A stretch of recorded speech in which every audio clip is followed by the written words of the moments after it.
Karena itu bagi kita nih, yang orang tuanya sudah meninggal dunia, nih, yang diajarkan oleh Nabi Muhammad SAW agar kita dicatat anak yang berbakti kepada orang tua, walaupun orang tua sudah meninggal dunia. Apa kata Nabi Muhammad? Yang pertama, antakuna solihan, wahai anak, kalau engkau kepingin dicatat menjadi anak yang berbakti kepada orang tua setelah orang tua meninggal, yang pertama, hendaknya kamu jadi anak yang soleh, taat kepada Allah, manut sama Nabi Muhammad SAW. Kenapa? Karena tidak ada yang bisa membahagiakan hati orang tua di alam kubur kecuali ngelihat anaknya menjadi anak yang taat kepada Allah. Jangan Anda kira orang tua yang sudah meninggal dunia di kuburannya tidak ngerti dengan perilakunya jenengan. Tahu mereka. Dan tahu kan jenengan, yang membuat mereka bahagia bukan jabatannya jenengan, bukan kekayaannya jenengan. Yang membuat bahagia hati orang tua di dalam kuburnya cuma satu, ngelihat anaknya taat kepada Allah. Ketika ngelihat anaknya maulidan bunga itu, bahagia itu orang tua. Ngelihat anaknya sholat berjamaah, puasa Ramadan, itu yang membuat hati orang tua bahagia di alam kubur. Yang kedua kata Nabi Muhammad, al-istighfar lahuma. Nah, mohonkan ampun kepada Allah untuk orang tuamu. Mungkin orang tuamu ketika masa hidupnya melakukan perbuatan-perbuatan yang diharamkan oleh Allah, tujuannya untuk membahagiakan anak, dan saat ini gantian, jenengan mintakan ampun kepada Allah atas dosa-dosa orang tua.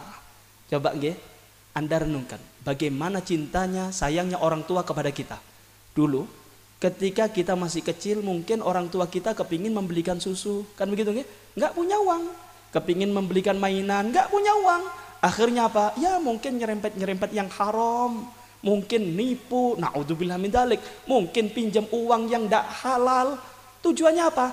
Nyenengno atine anak, membahagiakan hati anak. Itu tujuan orang tua. Nah, sekarang meninggal dunia, wahai anakku, kata Nabi Muhammad, yuk mintakan ampun kepada Allah. Mohonkan ampun kepada Allah atas perbuatan orang tuamu yang sudah meninggal dunia. Ya Allah. Kemudian yang dilanjutkan oleh Nabi Muhammad, wahai anakku, hendaknya kamu menepati janji orang tuamu. Dulu kalau orang tuamu kaya raya, kemudian mempunyai cita-cita, mungkin bangun masjid, mungkin nyantuni anak yatim, sekarang meninggalkan warisan yang begitu banyak, yuk laksanakan. Laksanakan janji orang tua. Ojo sampai jenengan rebutan warisan kemudian lupa dengan keinginan orang tua. Laksanakan. Oh, ayah dulu kepingin punya masjid, bangun masjid. Oh, ayah dulu kepingin nyantuni anak yatim, harta warisan masih banyak, kasih itu kepada anak yatim, untuk pahalanya diberikan kepada orang tua.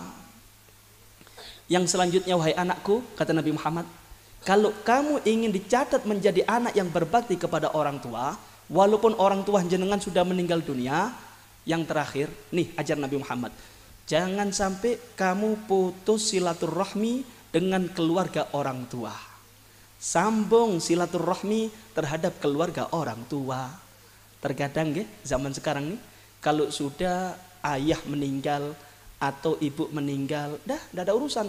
Mana Pak D, mana bule, tidak ada urusan. Padahal itu keluarga, itu saudara daripada orang tua jenengan. Tapi ketika Anda ditinggal meninggal orang tua, Anda tidak urusan dengan mereka.